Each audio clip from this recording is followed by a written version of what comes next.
ఈ సాయంకాల సమయంలో దేవుని బిడ్డలమైన మీకు దేవుడు సువార్తను అందించడానికి ఈ సమయాన్ని మనకు అనుగ్రహించినందుకు దేవుని కృతజ్ఞతలు చెల్లిస్తున్నాం. బైబిల్ గ్రంథంలో దేవాది దేవుడు ఈ విధంగా సెలవిస్తూ ఉన్నాడు. కీర్తనల గ్రంథము 9వ అధ్యాయము 17వ వచనం. కీర్తనల గ్రంథము 9వ అధ్యాయము 17వ వచనం. దుష్టులను దేవుని మనసు జనులందరూ పాతాళమునకు దిగిపోదురు. దుష్టులు దేవుని మనసు జనులు పాతాళమునకు దిగిపోదురు. చిన్న ప్రార్థన చేస్తాం. దేవుని సహాయం కొరకు చిన్న ప్రార్థన చేస్తాం. కన్ను మూసుకోండి. ప్రేమగల తండ్రి, పరిశుద్ధుడైన దేవ, మహోన్నతుడైన తండ్రి, మహాగణుడైన ప్రభువా, ఈ రాత్రి సమయంలో సువార్త కూడిక కలిగి ఉండడానికి ఇచ్చినటువంటి గొప్ప సమయాన్ని బట్టి వందనాలు చెల్లిస్తున్నాం. ఈ సమయంలో చదివిన లేఖన భాగం నుండి మా కొరకు తండ్రి సువార్త కొరకు నీ యొక్క మెలనైన స్వరాన్ని మాకు వినిపించు తండ్రి. నిలబడుతున్న దాసుడు అయోగ్యుడు అపాత్రుడని ఒప్పుకుంటున్నాం. ఈ శిరసాన్ని మరుగుపరుచుకున్నాం. ఈ గురుగా మమ్మల్ని వాడు తండ్రి. వచ్చిన బిడ్డలందరితో మీరు మాట్లాడండి తండ్రి. జీవితాలను సరిచేసే దేవుడు, జీవితాలను చక్కదిద్దే దేవుడు. ప్రతి ఒక్కరిని పరలోక రాజ్యం చేర్చుట కొరకై నువ్వు పిలుస్తున్న ఈ పిలుపును తండ్రి అందరం అంగీకరించి ఈ స్వార్థను నమ్ముటకు మీరే కృప చూపించారు. మా మధ్య సింహాసనాశీనుడిగా ఉండండి. నీ సన్నిధి మాతో ఉంచండి తండ్రి. నిలబడుతున్న దాసిని అభిషేకించి తండ్రి నీ మేలనే స్వరాన్ని మాకు కావాల్సిన మాటకు నీ పరలోకం నుండి మాకు విడుదల చేయమని ప్రార్థిస్తున్నాం. లూకాసు వార్త 12వ అధ్యాయం 12వ వచనాన్ని మా మధ్య నెరవేర్చు. ఈ సమయాన్ని ఈ నామని వేయించుకోండి. యేసు నామమున ప్రార్థించి స్తుతించి అడిగి వేడుకుంటున్నాం మా తండ్రి. ఆమేన్. ఆమేన్. దుష్టులను దేవుని మరుచు జనులందరూ పాతాళమునకు దిగిపోదు. దుష్టులు దేవుని మరిచినటువంటి జనులు. దుష్టులు అనగా దేవునికి విరోధమైనటువంటి జీవితాన్ని జీవిస్తూ దుష్ట క్రియలలో అనగా అంధకార క్రియలలో పాలు పంపులు పొందుతూ ఉన్నటువంటి వారందరూ కూడా దుష్ట స్వభావాన్ని ధరించుకుని ఉన్నారని అంటారు. దేవుని మరిచేవారు, దేవుడు అంటే ఎరగని వారు, దేవుడు అంటే తెలిసి కూడా దేవుని అనుసరించని వారు మరిచిపోయిన వారితో సమానం. కాబట్టి వీళ్ళందరి విషయమై దేవుడు వాక్యములో ఈ విధంగా తెలియజేస్తున్నాడు. దుష్టులు దేవుని మరుచు జనులు అందరూ పాతాళంలో దిగిపోదు.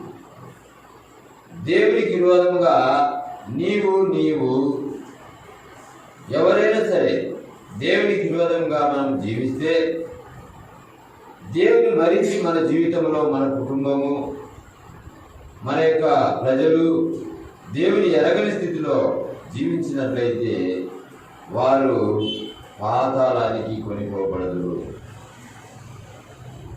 పాతాళానికి ఎవరు వెళ్తారు అని మనం చూసినట్లయితే, ప్రియమైనటువంటి దేవుని బిడ్డలారా, పాతాళానికి వెళ్ళు ప్రతి ఒక్కరూ పాపం చేసిన వారు పాతాళానికి దిగిపోతారు. దేవుని మరిచిన వారు పాతాళానికి దిగిపోతారు. దుష్ట స్వభావం కలిగిన వారు పాతాళానికి దిగిపోతారు. ఆ పాతాళమే అగ్నిగుండం, నరకం, ఆరని అగ్ని, పురుగు చావని స్థలం. అది భూమి కింద దేవుడు సాతాను వారి దూతలకు సిద్ధపరిచినటువంటి స్థలం. అది ఆ స్థలానికి మానవుడు కూడా వెళ్తూ ఉన్నాడు. మానవాళి కూడా ఆ స్థలానికి వెళ్తూ ఉన్నారు. ఏ విధంగా వెళ్తున్నారు? మానవులలో ఉన్న దుష్ట స్వభావాన్ని బట్టి, మానవులో ఉన్న పాప స్వభావాన్ని బట్టి మానవుడు పాతాళానికి వెళ్తున్నాడు. బైబిల్ గ్రంథం సెలవిస్తా ఉంది, రోమీయులకు రాసిన పత్రిక 3వ అధ్యాయం 23వ వచనంలో ఈ విధంగా సెలవిస్తా ఉంది, ఏ భేదము లేదు, అందరూ పాపం చేసి దేవుడు అనుగ్రహించిన మహిమను పొందలేకపోతున్నారని బైబిల్ గ్రంథంలో రాయబడి ఉంది, దేవుడి వాక్యంలో రాయబడి ఉంది. ఏ భేదము లేదు, అందరూ పాపం చేసి దేవుడు అనుగ్రహించిన మహిమను పొందలేకపోతున్నారని రాయబడి. రోమీయులకు రాసిన పత్రిక 6వ అధ్యాయం 23 వచ్చిన ప్రకారం, రోమీయులకు రాసిన పత్రిక 6వ అధ్యాయం 23 ప్రకారం, పాపము వలన వచ్చు జీతము మరణమని రాయబడి ఉంది. పాపము వలన వచ్చు జీతం మరణం. లేఖనం సెలవిస్తా ఉంది, బైబిల్ గ్రంథం సెలవిస్తా ఉంది, దేవుడు తన యొక్క జీవ గ్రంథంలో మాట్లాడుతున్నటువంటి మాట, పాపము వలన వచ్చు జీతం మరణము. ఏ భేదము లేదు, అందరూ పాపం చేసి దేవుడు అనుగ్రహించి మహిమను పొందలేకపోతున్నారని దేవుడి వాక్యం సెలవిస్తా ఉంది. ప్రియమైనటువంటి దేవుడి బిడ్డలారా, ఈ విధంగా భూ ప్రపంచంలో దేవుని బిడ్డలు మరి దేవుని రాజ్యానికి చేరాలని, దేవుని యొక్క పరలోక రాజ్యంలో స్వర్గములో ఉండాలని దేవుడు ఎంతో ప్రేమ కలిగిన వాడై, ఈ యొక్క నరుల యొక్క స్థితిని ఎరిగిన వాడై యేసు ప్రభు ఈ లోకానికి మానవుని కొరకు, సర్వమానవాళి కొరకు పాప పరిహారార్థబలిగా ఈ లోకానికి రావాల్సినటువంటి కారణం మానవుని యొక్క పాప దోషములని బైబిల్ గ్రంథం చదివిస్తాము. పాపం అనగా ఆజ్ఞాతిక్రమమే పాపం. మేలైనది చేయనెరిగిండు, అలాగ చేయని వాడికి పాపం కలిగి రాయబడింది. సమస్త దుర్నీతి పాపం. పాపం యొక్క నిర్వచనాలు ఎన్నో రకాలుగా మనము బైబిల్ గ్రంథంలో చూడవచ్చు. ఆజ్ఞాతిక్రమమే పాపం. ఈ యొక్క ఆజ్ఞ అతిక్రమంతో కూడినటువంటి పాపము సృష్టి ఆరంభంలో బైబిల్ గ్రంథంలో అవ్వాదాములను దేవుడు కలుగజేసినప్పుడు ఏదేను తోటలో మంచి చెడ్డల తెలివి నుంచి వృక్ష ఫలాన్ని ఒకటి వేయించి, ఈ యొక్క ఏదేను తోటలో ఉన్నటువంటి ఫలాలన్నీ కూడా మీరు సమృద్ధిగా భుజించండి, మీకు కావలసిన పనులను తినండి, మీరే పని చేయవద్దు, మీరు సుఖంగా ఉండండి. అయితే ఆ మంచి చెడ్డల తెలివి నుంచి వృక్ష ఫలాన్ని ఆ తోట మధ్యలో నేను ఉంచినాను, ఆ యొక్క చెట్టు పండ్లు మాత్రం మీరు తినవద్దు, అవి తిను దినమున నిశ్చయముగా మీరు చచ్చెదరని బైబిల్ గ్రంథంలో దేవుడు రాయించినాడు. ఆజ్ఞను అతిక్రమించినారు. సృష్టి ఆరంభంలోనే మొదటి ఆదాము, మొదటి అవైనటువంటి మన పితరులు దేవుడు చెప్పిన మాటను ధిక్కరించి సైతాను యొక్క మాటను నిజమని నమ్మి దేవుని ఆజ్ఞను అతిక్రమించి తినవద్దన్న పనులను తినడాన్ని బట్టి వారు పాపం చేయుటకు కారకులైనారు. ఆ యొక్క పాపమే ఆ ఏదైనా తోటలో నుండి వారిని దేవుడు తరిమి వేసినాడు. వారు ఏదైనా తోటలో ఉండి వారిని తరిమి వేసినాడు. కాబట్టి ప్రియమైనటువంటి దేవుని బిడ్డలారా, ఆజ్ఞ అతిక్రమమే పాపమని దేవుని గ్రంథం సెలవిస్తా ఉంది. మానవాళి దేవుని యొక్క ఆజ్ఞను పాటించకుండా, దేవుని యొక్క భయం భక్తి కలిగి జీవించకుండా, నీతి యావత్తు భూమి మీద మరి మంచి చెడ్డలను కలిగి జీవిస్తూ మంచిని జరిగిస్తూ మానవాళి చాలా మరి అజ్ఞానంలో జీవిస్తూ ఉన్నాడు. అందును బట్టి ఆజ్ఞను అతిక్రమించిన ప్రతి మనుష్యుడు ఆ యొక్క పాతాళానికి దిగిపోతాడు. దేవుని మరిచిన వారితో సమానము. ప్రియమైనటువంటి దేవుని బిడ్డలారా, ఆదికాండము 6వ అధ్యాయము 5వ వచనం చూడండి. ఆదికాండము 6వ అధ్యాయము 5వ వచనం. ఆదికాండము 6వ అధ్యాయము 5వ వచనం.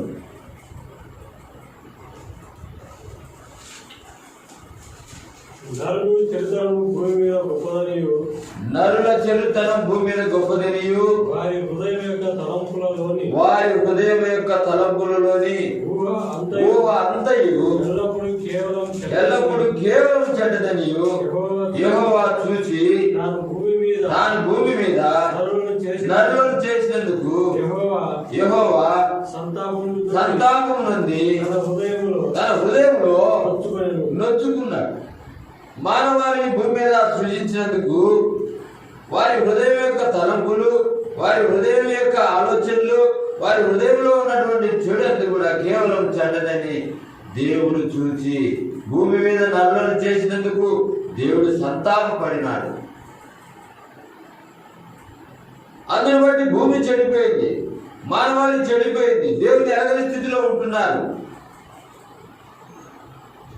దానికి దేవుని యొక్క ఉగ్రత భయంకరమైనటువంటి జల ప్రళయం ద్వారా భూ ప్రపంచంలో ఉన్న సర్వ మానవాళిని, జంతువులను, చెట్లను సమస్తను కూడా ఊడ్చివేసినాడు దేవుని ఉగ్రతలో. ఆ జల ప్రళయంతో ఆ శిక్షను దేవుడు అమలు చేసినాడు. తర్వాత మానవాళి వస్తూ ఉంది. నోవహు కుటుంబం ద్వారా మానవాళి విస్తరిస్తూ ఉంది. అయితే అయినప్పటికీ కూడా దేవుని యొక్క మాటను సంపూర్ణంగా నిండి మనసుతో దేవుని కూడా అనుసరించే స్థితిలో కనిపించలేదు భూమి మీద. ఇందుకు కారణము మానవుని యొక్క హృదయమే. యిర్మీయా గ్రంథంలో 17వ అధ్యాయం 9వ వచనంలో మన హృదయం యొక్క పరిస్థితిని దేవుడు తెలియజేస్తూ ఉన్నాడు. చూడండి, యిర్మీయా గ్రంథం 17వ అధ్యాయము 9వ వచనం. యిర్మీయా గ్రంథం 17వ అధ్యాయం 9వ వచనం. హృదయం అన్నిటికంటే మోసకరమైనది, అది ఘోరమైన వ్యాధి కలది, దాన్ని కలిగింపగలవాడు ఎవరు? హృదయం అన్నిటికంటే మోసకరమైనది, ఆ హృదయము ఘోరమైన వ్యాధి కలది, దాన్ని గ్రహింపగలిగినటువంటి వ్యక్తి ఎవరు అని దేవుని వాక్యంలో సెలవిస్తాము. హృదయంలో భయంకరమైనటువంటి పాపాలకు నిలయమైనటువంటి లక్షణాలు దాగి ఉన్నాయి. చూడండి, హృదయంలో ఉన్నటువంటి పాపాలు. మార్కు సువార్త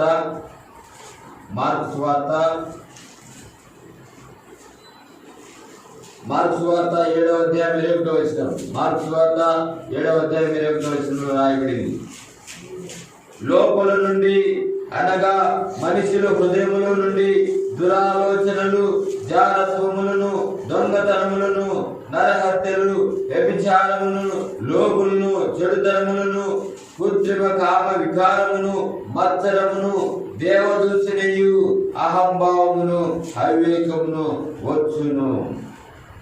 ఈ చెడ్డవన్నీ లోపల నుండియే బయటికి వెళ్ళి మనిషిని అపవిత్రపరుస్తున్నాయి. ఇన్ని రకాల లక్షణాలు కలిగినటువంటి ఈ యొక్క పాపపు లక్షణాలు మానవుని హృదయంలో అవి పుట్టుచు అవి బయటికి వస్తూ మానవుని అపవిత్రపరుస్తున్నాయి. ఇందుని బట్టి మానవుడు ఆ యొక్క ఘోరమైనటువంటి వ్యాధి కలిగినటువంటి ఆ హృదయము చాలా మోసకరమైనది. మానవుని శరీరమే మరి పాపానికి మరి అవకాశాన్ని కలిగిస్తా ఉంది. ఈ చెడ్డవన్నీ హృదయంలో నివాసం చేస్తున్నాయి, మానవుని హృదయంలో నివాసం చేస్తున్నాయి.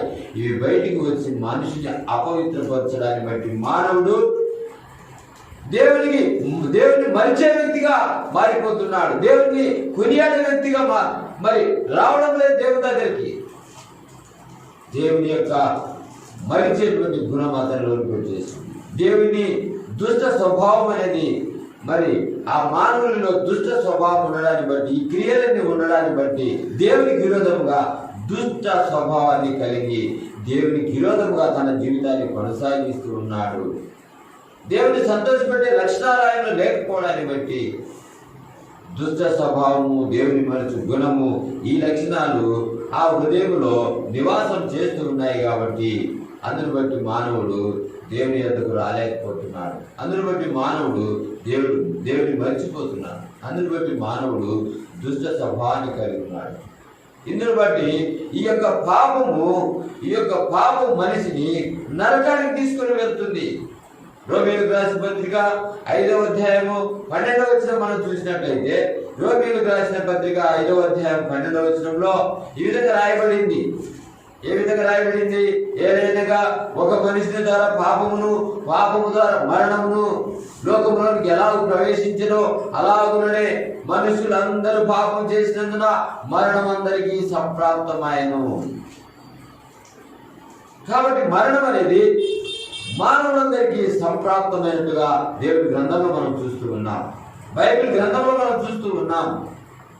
సృష్టి ఆరంభం నుండి అవ్వాదం నుండి వంశ పారంపర్యంగా వచ్చినటువంటి ఈ జన్మ కర్మ పాపములు మానవుని దేవుని మరిచే విధంగా చేస్తున్నాయి. ఈ పాపం క్రియలు దుష్ట స్వభావానికి మానవుని నడిపిస్తున్నాయి. అందును బట్టి మానవుడు దుష్టుడుగానే జీవిస్తున్నాడు. అందును బట్టే సర్వ మానవాళి దేవుని దగ్గర రాలేకపోతా ఉంది, దేవుని ఎరగలేకపోతా ఉంది. మనోనేత్రములు మూయబడ్డాయి.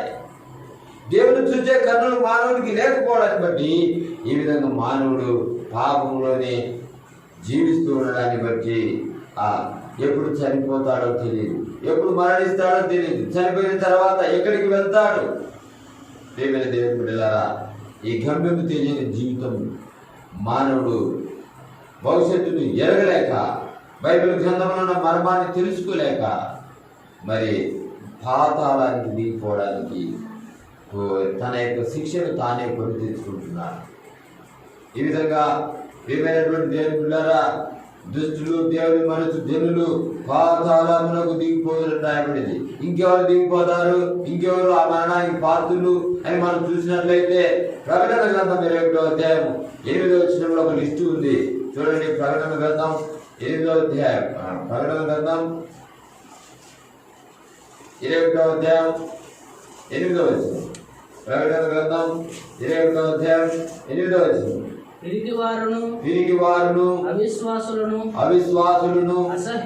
అసహ్యులను నరహంతకులను వ్యభిచారులను మాంత్రికులను విగ్రహారాధికులను అబద్ధికులందరూ అగ్ని గంధకములతో మండు గుండంలో పాలు పొందుదురు. ఇది రెండవ మరణం. ప్రియమైనటువంటి సంగమా, ప్రకటన గ్రంథం 21వ అధ్యాయము 8వ వచనంలో ఈ లిస్టులో ఉన్న వారందరూ పిరికివారు, అవిశ్వాసులు, అసహ్యులు, నరహంతకులు, వ్యభిచారులు, మాంత్రికులు, విగ్రహారాధికులు, అబద్ధికులు అందరూ కూడా అగ్ని గంధకములతో మండు గుండములో పాలు పంపులు పొందుదురు. ఇదే పాతాళం, ఇదే ఆ యొక్క నరకం. నువ్వు చనిపోయిన తర్వాత నీ శరీరాన్ని, నీ ఆత్మ వదిలిన తర్వాత ఈ క్రియలు నీలో ఉన్నట్లయితే నీవు ఆ నరకానికి, ఆ రెండవ మరణానికి, ఆ పాతాళానికి నువ్వు పాత్రుడు అని బైబిల్ గ్రంథం సెలవిస్తా అని చెప్పి సోదరుడా, ఇంకా ఎవరైనా రక్షణ లేని వారు ఉన్నట్లయితే ఈ స్వార్థను నమ్మి ఇట్టి క్రియలు చేస్తూ నీ హృదయం నేను మోసపుస్తూ నీ హృదయంలో ఉంటున్నటువంటి ఈ భయంకరమైన దుష్ట క్రియలు నీలో నివాసం చేస్తున్నట్లయితే, ఈ భయంకరమైన క్రియలతో నువ్వు జీవిస్తున్నట్లయితే పాతాళం నీ కొరకు కాచుకొని ఉందన్న సంగతి మర్చిపోవద్దు.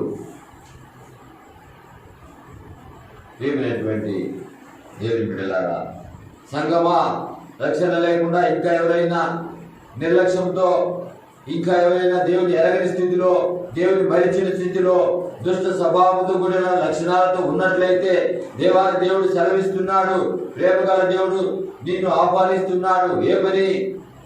మత్తయి సువార్త 11వ అధ్యాయం 28వ వచనంలో ఈ విధంగా నిన్ను ఆహ్వానిస్తూ ఉన్నాడు. ప్రయాసపడి భారం మోసుకొనుచున్న సమస్త జనులారా నా యొద్దకు రండి, నేను మీకు శాంతినిచ్చేదనని ప్రభువైన యేసు సెలవిస్తున్నాడు.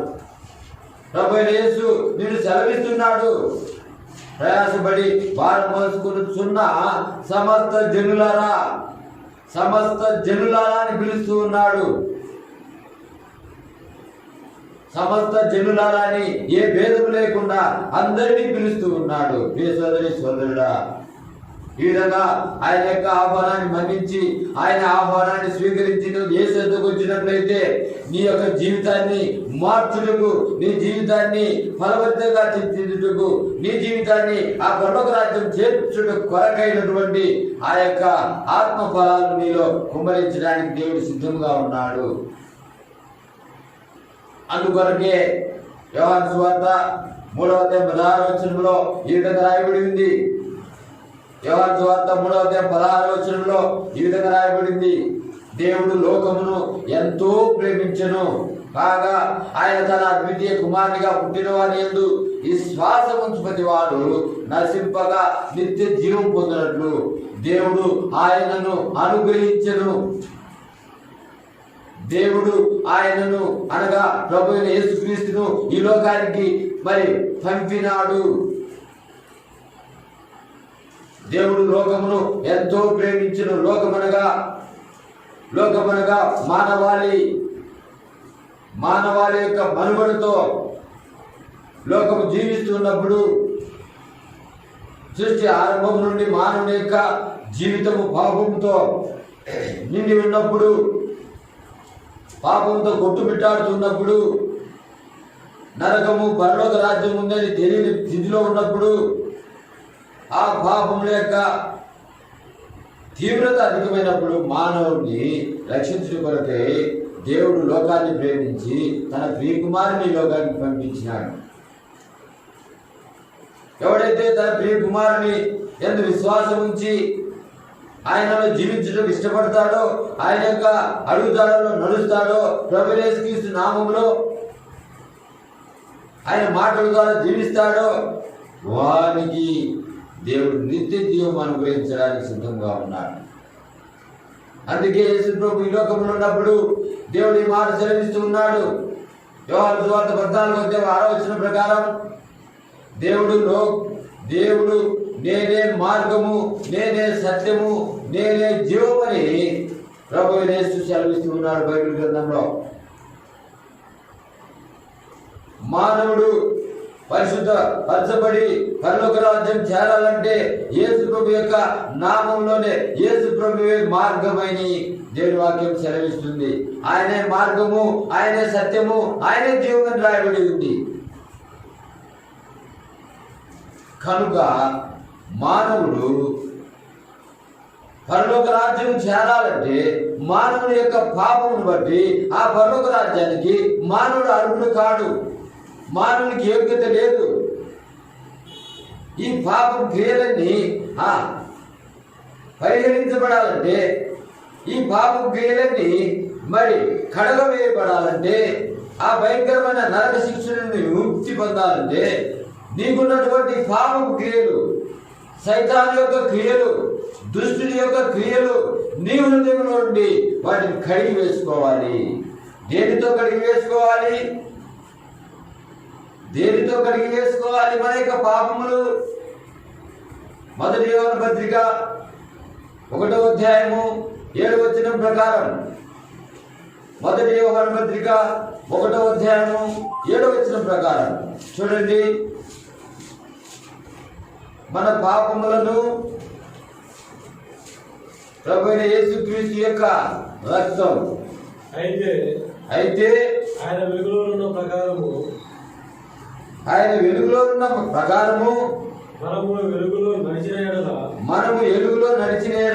మనము అన్యోన్య సహవాసము గలవారమై ఉందుము. అప్పుడు ఆయన కుమారుడైన యేసు రక్తము ప్రతి పాపము నుండి మనలను పవిత్రులుగా చేయును. కాబట్టి ప్రభువైన యేసుక్రీస్తు యొక్క రక్తం ప్రతి పాపము నుండి మనల్ని పవిత్రులుగా చేస్తుంది.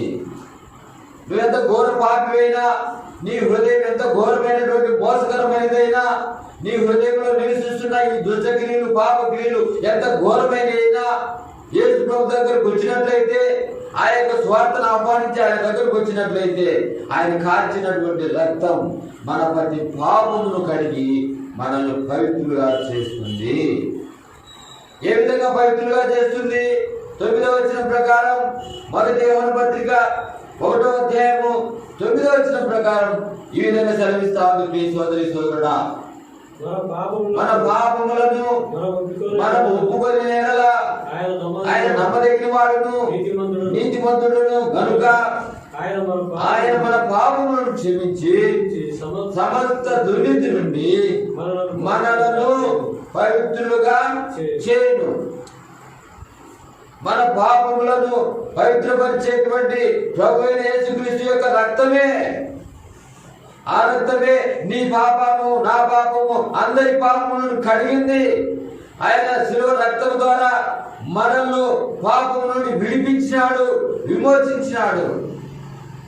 అందుకొరకే ప్రభువైన యేసుక్రీస్తు పరలోకం నుండి శరీరధారిగా ఈ లోకానికి వచ్చి 33.5 సంవత్సరములు ఈ లోకంలో జీవించి ఆయన శాపగ్రస్తమైనటువంటి శిలువ మరణాన్ని నీ కొరకు, నిన్ను పరలోకం చేర్చుని కొరకు, ఆ పాపం నుండి నిన్ను పవిత్రపరచుని కొరకు, ఆ యొక్క దుష్ట స్వభావం నుండి, ఆ యొక్క దేవుని పరిచే స్వభావం నుండి, ఆ యొక్క భయంకరమైన నరక శిక్ష నుండి నేను విడిపించడం కొరకే ప్రభువైన యేసుక్రీస్తు లోకానికి మరి వచ్చి శాపగ్రస్తమైన శిలువ మరణాన్ని ఎన్నుకొని ఆ యొక్క శిలువ మరణంలో, ఆ యొక్క శిలువ మరణం ద్వారా ఆయన శరీరం మందు తన రక్తాన్ని కడపట్టు వరకు నీ కొరకు నా కొరకు కార్చి ఆ శిలువలో నీ కొరకు నా కొరకు తన ప్రాణాన్ని దారపోసినాడు. అంత మాత్రమే కాదు, శిలువలో మరణించి 3వ దినాన సజీవునిగా మరణాన్ని జయించి తిరిగి లేచినటువంటి ప్రభువైన యేసుక్రీస్తు సెలవిస్తున్నటువంటి మాటలు ఇవి. బైబిల్ గ్రంథంలో, జీవ గ్రంథంలో, పరిశుద్ధ గ్రంథంలో దేవుడు నిన్ను ఆహ్వానిస్తూ ఉన్నాడు. నువ్వు ఎలాంటి పాపిపోయినా, ఎలాంటి ఘోర పాపిపోయినా, ఎలాంటి సమస్యల్లో ఉన్నా, ఎలాంటి రుగ్మతల్లో నువ్వు జీవిస్తున్నా, ఏ దిక్కు లేదని భయపడుతున్నా ఈ సమయంలో ప్రభువైన యేసు నిన్ను పిలుస్తూ ఉన్నాడు. ప్రయాసపడి భారం మోసుకొస్తున్న సమస్త జనులారా నా యొద్దకు రండి, నేను మీకు విశ్రాంతి ఇస్తానని ప్రేమగల దేవుడు నిన్ను ఆహ్వానిస్తూ ఉన్నాడు. ఇటు ఆహ్వానమును నువ్వు అంగీకరించినట్లయితే, దేవాది దేవుడు ఆయన ఎందుకు వచ్చినట్లయితే, యేసు ప్రభువు కార్చినటువంటి రక్తంతో నీ ప్రతి పాపమును కడుగుటకు ఆయన రక్తం సిద్ధముగా ఉన్నది. ఎలాంటి పాపినైనా క్షమించుటకు సిద్ధ మనసు కలిగినటువంటి దేవుడు ఆయన. నువ్వు ఆయన ఎందుకు వచ్చినట్లయితే నీ ప్రతి పాపమును కడుగుటకు ఆయన దేవుడు సిద్ధంగా ఉన్నాడు. ఆ శిలువలో నీ కొరకు తన యొక్క ప్రాణం సైతం ధారపోసినాడు. తన శరీరంలో ఉన్నటువంటి రక్తం కడగొట్టు వరకు కార్చినాడు. ఏ రక్తం ఇది? ఏ శరీరం ఇది? పరలోకము నుండి దిగి వచ్చినటువంటి జీవాహారమైనటువంటి శరీరము, పరలోకము నుండి దిగి వచ్చినటువంటి అమూల్యమును, నిర్దోషమును, నిష్కలంకమైనటువంటి రక్తం అది. ఆ రక్తం ఇచ్చి నిన్ను నీ పాపాన్ని కడగడమే కాదు, నీ యొక్క ఆత్మ ఆ నరకానికి వెళ్లకుండా, ఆ పాతాళానికి వెళ్లకుండా నిన్ను కాపాడి నిన్ను పరిశుద్ధపరిచి ఆ పరలోక రాజ్యానికి నిన్ను సిద్ధపరచుటకు దేవాది దేవుడు తన రక్తం ఇచ్చి నిన్ను కడిగి కొని ఆ పరలోక రాజ్యం చేర్చాలనే ఆ యొక్క దైవ సంకల్పమే ఈ భూమికి వచ్చి నిన్ను పిలుస్తుంది. నువ్వు ఎలాంటి పాపమైనా సరే యేసు యొద్దకు వచ్చినట్లయితే, ఏ స్థితిలో ఉన్నా యేసు యొద్దకు వచ్చినట్లయితే, యేసుక్రీస్తు ప్రభు ఎందుకు వచ్చినాడు ఈ లోకానికి నువ్వు గ్రహించినట్లయితే, ఏ సోదరి సోదరుడా, మొదటి తిమోతి పత్రిక 1వ అధ్యాయం 15వ వచనం ప్రకారం, నేను పాపులను రక్షించుటకు క్రీస్తు యేసు ఈ లోకంలోకి వచ్చిన మాట నమ్మదగినది, పూర్ణాంగీకారమునకు యోగ్యమునైనది. పాపులను రక్షించుటకు ఈ లోకానికి వచ్చినాడు, పాపులను పరిశుద్ధపరచుటకు ఈ లోకానికి వచ్చినాడు, పాపులను పరలోకం చేర్చుటకు ఈ లోకానికి వచ్చినటువంటి ప్రభువైన యేసుక్రీస్తు యొక్క రక్తం దగ్గరికి వచ్చినట్లయితే, శిలువ దగ్గరికి వచ్చినట్లయితే దేవుడు నీకు మోక్షరాజ్యం అనుగ్రహించడానికి సిద్ధంగా ఉన్నాడు. లూకా సువార్త 19వ అధ్యాయం 10వ వచనం ప్రకారం నశించిపోతున్న మానవాళిని రక్షించుట కొరకై ప్రభువైన యేసుక్రీస్తు లోకానికి వచ్చినాడు. ప్రియమైనటువంటి దేవుని బిడ్డలారా, యేసుక్రీస్తు ప్రభు ఈ లోకానికి వచ్చిన ఆ యొక్క పరమ ఉద్దేశం మానవుడు పాపముల చేత, అపరాధముల చేత చచ్చిపడి ఉన్నాడని ఎరిగి, ఆ విధంగా మానవుడు నా స్వహస్తాలతో నా బిడ్డలు నరకానికి వెళ్ళకూడదు, ఆ నరకము ఆరని అగ్ని ఆ నరకం పురుగు చావని స్థలము, నిత్యం మండుచున్నటువంటి అగ్ని, ఆ అగ్నిలో నా యొక్క బిడ్డల యొక్క ఆత్మ కాలకూడదని దేవాది దేవుడు పరలోకం నుండి నిన్ను నన్ను చూచి ఈ లోకానికి వచ్చినాడు. వచ్చి శాపగ్రస్తమైనటువంటి శిలువ మరణాన్ని ఎన్నుకొని ఆ శిలువలో నీ కొరకు చూపినటువంటి ఆ ప్రాణ త్యాగాన్ని ఒకసారి ఆ శిలువ దృశ్యాన్ని నువ్వు గమనించవా? ఇదంతా కూడా నీ కొరకే, ఇదంతా కూడా నిన్ను పరలోకం చేర్చిన కొరకే, ఇదంతా ఆ పాతాళం నుండి నిన్ను విడిపించిన కొరకే, ఆ నరక శిక్ష నుండి నిన్ను విమోచించిన కొరకే ప్రభు యేసుక్రీస్తు యొక్క రక్తం ఈ లోకంలో మన పాపానికి బదులుగా ప్రభు యేసుక్రీస్తు యొక్క రక్తం పరలోకం నుండి దిగి వచ్చినటువంటి రక్తం, అది పరిశుద్ధ రక్తం, విమోచన రక్తం. ఆ రక్తం చేత నువ్వు కడుక్కోవడానికి ఇష్టపడినట్లయితే, ఆ యేసు ప్రభు శిలువ ఎద్దుకు వచ్చినట్లయితే, ప్రభు నేను పాపిని ఒప్పుకున్నట్లయితే, వెంటనే దేవుడు నీ ఎద్దకు వచ్చి నీ హృదయాన్ని కడిగి నీ యొక్క హృదయంలో ఉన్న సమస్త రుగ్మతులన్నీ కూడా తీసివేసి నీ మీద ఉన్న శాపమంతా కూడా తొలగించి ఆ పరలోక రాజ్యానికి నిన్ను సిద్ధపరిచి, ఆయనే మార్గమైనటువంటి దేవుడు కాబట్టి ఆ పరలోక రాజ్యానికి నిన్ను తీసుకుని వెళ్ళుటకే ఈ యొక్క శిలువ మరణం, ఈ ప్రాణ త్యాగం, ఈ పునరుత్థానం నీ కొరకే అన్న సంగతి గుర్తు చేసుకోవే సోదరుడా. ఆయన శిలువ మరణం పొంది నీ కొరకు సజీవులుగా లేచుడు ద్వారా నీకు పరలోక రాజ్యం అనుగ్రహించబడింది. ఆయన మరణాన్ని జయించి తిరిగి లేచుడు ద్వారా ఆ పాతాళం నుండి, ఆ నరకం నుండి నిన్ను ఏ శిక్షానికి లేకుండా ఆ పరలోకానికి సిద్ధపడే మార్గం దొరికింది. అందుకే యేసు ఈ లోకంలో ఉన్నప్పుడు ఈ మాట దొరికినాడు, నేనే మార్గము, నేనే సత్యము, నేనే జీవుడు, నా ద్వారా తప్ప ఎవరు కూడా పరలోక రాజ్యాన్ని ఈశ్వరుడా. ఆ భయంకరమైన నరక శిక్షలో యుగములు కాలాలనుకుంటున్నావా? నీ ఆత్మ నీ శరీరాన్ని వదిలిన నాడు కనురెప్పపాట్లో నీ ఆత్మ పాతాళంలో ఉంటుంది. అగ్ని గంధకాలతో మండే గుండము అయినటువంటి నరకంలో నీ ఆత్మ కాలుతుంది. ఒక దినమా, 100 సంవత్సరాల, 1000 సంవత్సరాల, అంతము లేని సంవత్సరాలు నీ ఆత్మ అగ్నిగుండంలో కాలుతూ ఉండాలి. అదే భయంకరమైన నరక శిక్ష. ఆ భయంకరమైన నరక శిక్ష నుండి నిన్ను విమోచించిన కొరకే ప్రభు యేసుక్రీస్తు ఈ లోకానికి వచ్చి ఆయన రక్తం ఇచ్చి నిన్ను కొనుక్కున్నాడు. యేసు ఎందుకు వస్తావా? నీ పాపంలో ఒప్పుకుంటావా? నీ పాపం క్షమించమని యేసుని అడుగుతావా? అడిగి ఆయన నీ యందు నీ విశ్వాసం ద్వారా ఆయన నీ హృదయంలోనికి సొంత రక్షకునిగా నువ్వు స్వీకరిస్తావా? అట్లయితే నీవు నీ కుటుంబము పరలోక రాజ్యానికి సిద్ధపడుటకు దేవుడు కార్యం చేస్తాడు. నీలోకి వస్తాడు, నీ కుటుంబంలోకి వస్తాడు. దేవుడు నిన్ను, నీ కుటుంబాన్ని రక్షించి ఆ పరలోక రాజ్యానికి తీసుకుని వెళ్ళగలడు. అందుకొరకే యేసుక్రీస్తు ప్రభు ఈ లోకానికి వచ్చి ఇంత బలియాగము, ఇంత ప్రాణార్పణ, ఇంత రక్త ప్రోక్షణాన్ని కొరకు కలిగించడానికి కారణం ఏంటంటే పాపినైన నిన్ను రక్షించడానికి, పాపినైనటువంటి సర్వ మానవాళిని రక్షించడానికి, సర్వ మానవాళి పాప పరిహార్థ బలిగా ఆయన బలి చేయబడ్డాడు ఈ లోకంలో. ఇది ఎంత కూడా మానవుని రక్షణ కొరకే, మానవుని విమోచించిన కొరకే, మానవుని పరలోకం చేర్చిన కొరకే. లేకపోతే దుష్ట స్వభావంలో నేను జీవిస్తున్నట్లయితే, దేవుడు పరిచే గుణం నీకు ఉన్నట్లయితే, పాప క్రియలు నీ హృదయంలో పుట్టుతూ వేరుతూ ఉన్నట్లయితే నువ్వు పాపివి అన్న సంగతి మర్చిపోవద్దు. దేవుని ఆజ్ఞను అతిక్రమించే ప్రతి మనుష్యుడు పాపి. దేవుడు చెప్పిన దాని ప్రకారం జీవించేవాడే దేవుని కుమారుడు. దేవుని ఆజ్ఞను అనుసరించేవాడు దేవుని కుమారుడు. దేవుని యొక్క స్వార్థ ప్రకటించేవాడు దేవుని కుమారుడు. దేవుని యొక్క వాక్యానుసారంగా జీవించేవాడు దేవుని కుమారుడు. దేవుని యొక్క రక్తం చేత కడగబడిన వాడు మాత్రమే దేవుని కుమారుడు. ఎందుకు నువ్వు ఏమి చెల్లించనక్కర్లేదు ప్రియ సోదరి సోదరుడా. నువ్వెక్కడున్నా, ఏ స్థానంలో ఉన్నా, ఉండపాటున్నా, నువ్వు ఉన్న చోటునే ఇదిగో ఈ మాటలు పలుకు, ఈ మాటలు పలుకు. ఏమని? రోమీయులకు రాసిన పత్రిక 10వ అధ్యాయం 9వ వచనం ప్రకారం, యేసు ప్రభువుని నీ నోటితో ఒప్పుకొని దేవుడు ఆయన మృతుల్లో నుండి లేపినాడని నీ హృదయమందు విశ్వసించిన ఎడల నువ్వు రక్షింపబడుదువు.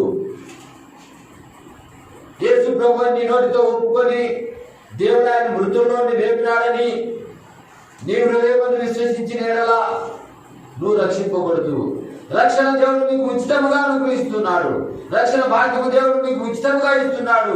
ఆయన నీ కొరకు చనిపోయినాడని నువ్వు నమ్మితే, నీ కొరకు రక్తం కాల్చినాడని నువ్వు నమ్మితే, దేవుడు మృతుల్లోని దేవుడు ఆయన లేపినాడు, నాకు విమోచన విడుదల అనుగ్రహించినాడని నువ్వు నమ్మితే, నువ్వు రక్షణ దేవుడు నీకు ఉచితంగా ఇస్తానంటున్నాడు.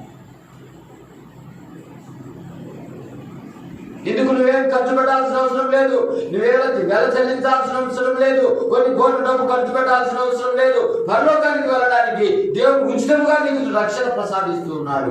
ఉచితముగా తన రక్తాన్ని కార్చి నీ కొరకు విమోచన ఖైదనముగా ఆయన శిలువలో మరణించినాడు. ఆ విధంగా విశ్వాసం ఉంచడమే కాదు, ఇంకా యోహాను సువార్త 1:12 ప్రకారం తండ్రి ఎందరు అంగీకరించుదురో, తన నామమందు ఎందరు విశ్వాసం ఉంచుదురో వారందరూ దేవుని పిల్లలకు దేవుడు అధికారం అనుగ్రహించినాడు. యేసు ప్రభువును అంగీకరించినట్లయితే, యేసు ప్రభువునందు విశ్వాసం ఉంచినట్లయితే దేవుడు కుమారుడు అనేటువంటి అధికారం దేవుడికి ఇవ్వబోతున్నాడు. వస్తావా దేవుని చెందకు? యేసు తన 2 చేతులు సాచి నిన్ను పిలుస్తున్నాడు. ఏ సోదరి సోదరుడా, యేసు చెంతకు వచ్చినట్లయితే రక్షణ నీకు ఉచితంగా ఇస్తున్నాడు, పాప క్షమాపణ ఉచితంగా ఇస్తున్నాడు. తన రక్తం నీకు ఉచితంగా ఇచ్చి ఆ యొక్క పాపములని కడివేడుకు తన రక్తాన్ని దారులుగా నీ కొరకు కార్చినటువంటి రక్తం నీ హృదయాన్ని కడుగుటకు దేవుడు సిద్ధంగా ఉన్నాడు. ఈ విధంగా నమ్మి విశ్వసించి ఆయనతో వచ్చినట్లయితే, ఆయన విశ్వాసం ఇచ్చినట్లయితే దేవాది దేవుడు నిన్ను ప్రేమతో ఆహ్వానిస్తున్నాడు. ప్రయాసపడి భారం మోసుకొస్తున్న సమస్త జనులారా నా యొద్దకు రండి అని దేవాదేవుడు సెలవిస్తున్నాడు. కాబట్టి దేవుడు ఈ లోకంలోనికి రావడానికి ఉన్న ప్రధాన ఉద్దేశము మానవునికి రక్షణ కల్పించడానికి, మానవుని ఆ పాతాళం నుండి విమోచించడానికి, మానవుని ఆ పరలోక రాజ్యం చేర్చడానికే ప్రభువు యేసు క్రీస్తు లోకానికి నరుడుగా, రిక్తుడుగా, రక్త మాంసములు ధరించుకొని ఈ లోకానికి వచ్చినాడు. కాబట్టి సోదరి సోదరుడా, ఏప్రిల్కి రాసిన పత్రిక 2వ అధ్యాయం 14వ వచనం చూద్దాం. ఏప్రిల్కి రాసిన పత్రిక 2వ అధ్యాయము 14వ వచనం. ఏప్రిల్ 2:14. యేసు ప్రభు యొక్క రక్షణ ఏ విధంగా నీ కొరకు ప్రసాదించిన కొరకై ఆయన ఈ లోకానికి వచ్చినాడన్నటువంటి అక్కడ సంపూర్ణత రాయబడి ఉంది.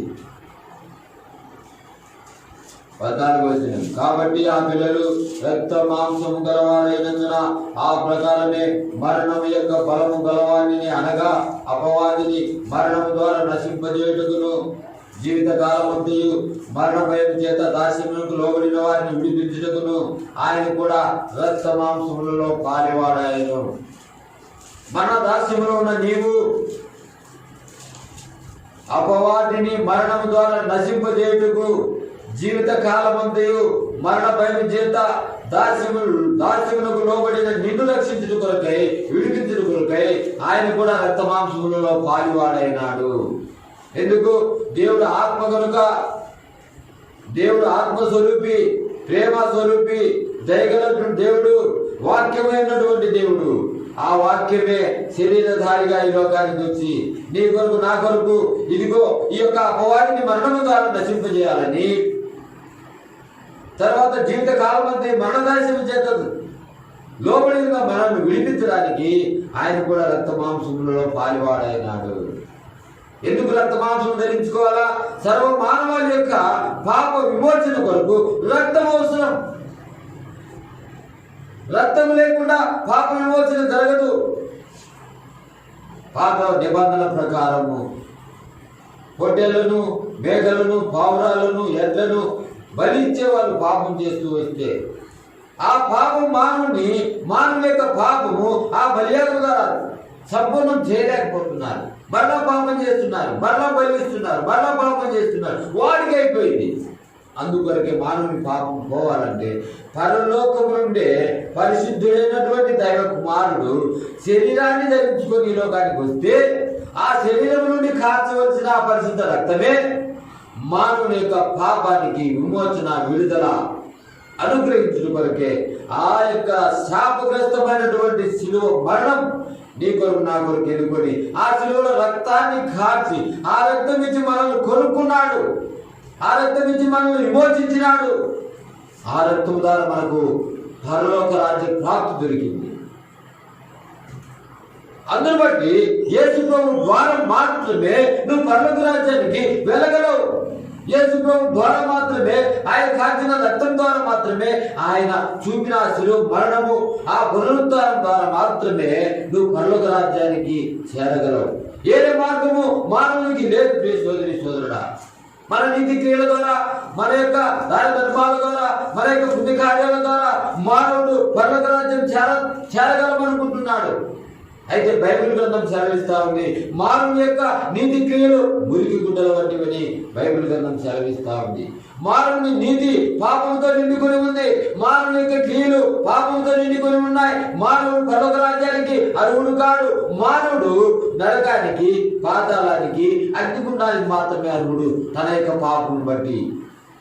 ఈ భయంకరమైన నరక శిక్ష నుండి విమోచించుడు కొరకై, ఈ మరణదాశంతో లోబడి ఉన్న నిన్ను నన్ను విమోచించుడు కొరకై ఆయన రక్త మాంసములు ధరించుకొని ఆ శరీరం ముందు రక్తం కార్చవలసి వచ్చింది. ఆ రక్తమే నీ నా పాప విమోచనకు కారణమైంది. అందుకొరకు ప్రభు యేసుక్రీస్తు లోకంలో నీ కొరకు నా కొరకు రక్తాన్ని కార్చినాడన్న సంగతి మర్చిపోవద్దు.